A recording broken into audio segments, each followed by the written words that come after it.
Prayer before the court is that our appeal be allowed on the basis that the Deputy Governor of Kebbi State was not qualified to contest the election, and on that basis the entire election should be nullified, and the candidate of the PDP, General Bande, standing behind me, be declared the Governor of Kebbi State. Thank you, sir. That's the case. Thank you, sir. Thank you, Lucky.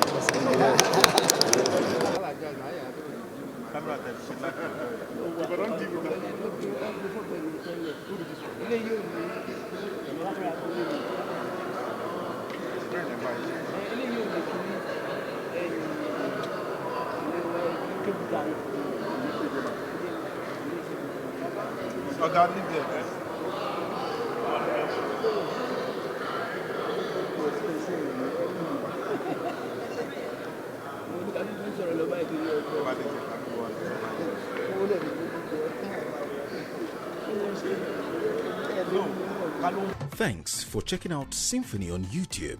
Please be sure to subscribe and like our videos for updates.